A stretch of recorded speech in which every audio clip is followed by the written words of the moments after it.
Hi Pisces, August 2025. Ito na po ang inyong reading. Kuha tayo ng ilang guidance, advice, messages na marahil ay kailangan yung marinig ngayon. Pisces, umuulan, blessing sa inyo guys. Ingat po kayo. Naasan man kayo ngayon dahil tag-ulan tayo. Ano kailangan marinig ng isang Pisces? August 2025, anong parating sa inyo? Anong ganap? Mensaheng gabay po. Message, Pisces. August 2025. Mensaheng gabay. Energy check tayo. 6 of Cups. May gustong umangat. King of Swords. May sumasama sa aking kamay. Okay.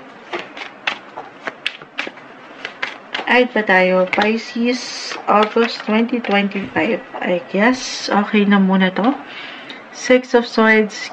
6 of Cups, King of Swords, the 2 of Cups, Reverse, Queen of Wands, 5 of Pentacles, Reverse. Guys, kung meron mang ilang reversal na baraha, hindi ibig sabihin ay hindi na okay.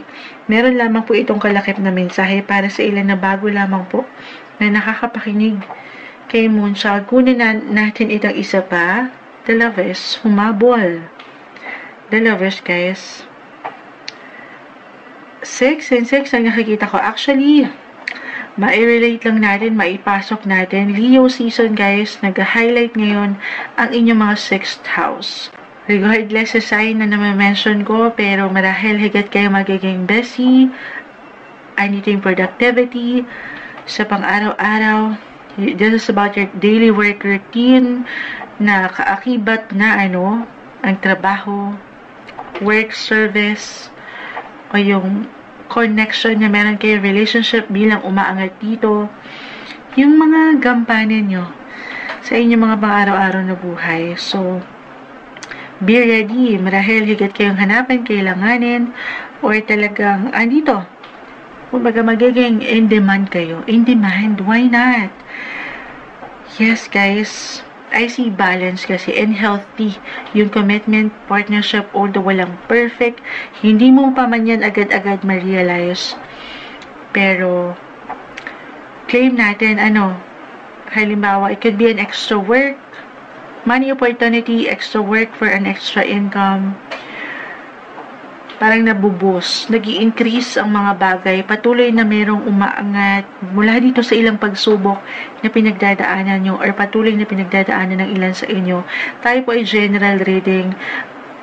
Money-wise, especially kung nakaramdaman nyo na ito, okay, na parang hindi ganun kaganda yung flow nitong mga nakalipas na buwan.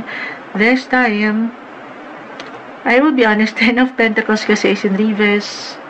Pero magta-try kayo. Andito on fire pa rin. Kung meron pumapasok, yes, andyan yung blessing of work sumasang-ayon. But at the same time, meron at meron ding lalabas. Pero, may suporta. Hindi kayo dito nag-iisa. Especially couples in a relationship. Ayan. At dito, mas magiging inspired kayo, mas aangat yung diskarte para tuluyan, maharap, magampanan, ilang bayarin. Okay? Meron at merong papasok na, claim natin, meron at merong papasok na energy. Although palabas ang ilan, baka, maaari kasi pong, expected na to ng ilan, kumaga, very normal, meron at meron na kayong pinaghahandaan na payments, bills, ganyan. Lalo umangat dito yung sense of responsibility sa family or sa ilang connection nyo. So, hindi nagiging madali pero may paraan, may solusyon kasi nga po andito yung blessing of work. Yes, guys. So, hindi kayo mawawalan. Ayan. Na ang ganda.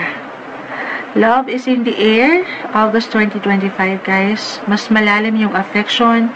May pagka-extreme, intense, or merong magbabalik. Yes po, for some, the 8 of Cups. Mula dito sa ilang imbalances, could be an ex-partner, ex-lover, or ex-friendship. Tayo ay general reading. Mula dito sa ilang pagsubok, may umaangat na opportunity, guys. Money, work, love life. Bilang si The Lovers ay narito.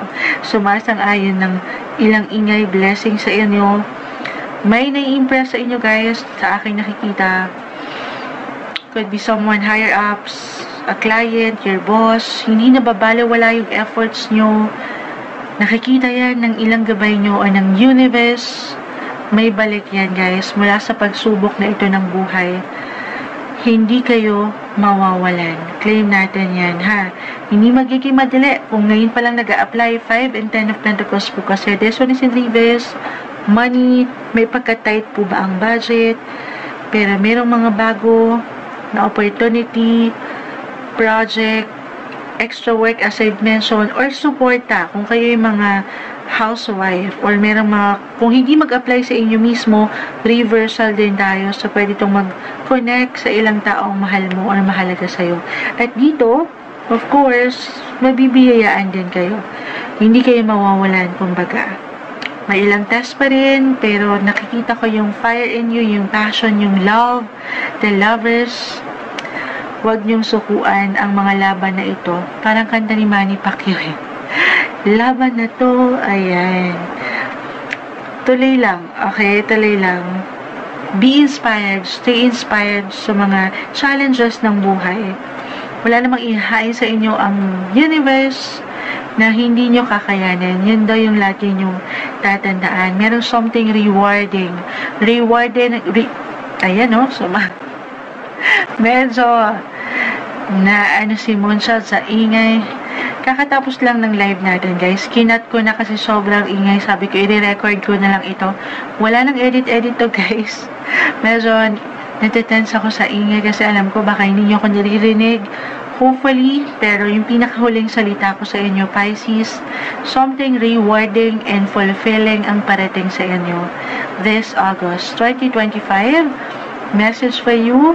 Ito po yung umaangat. Mensaheng gabay lamang po.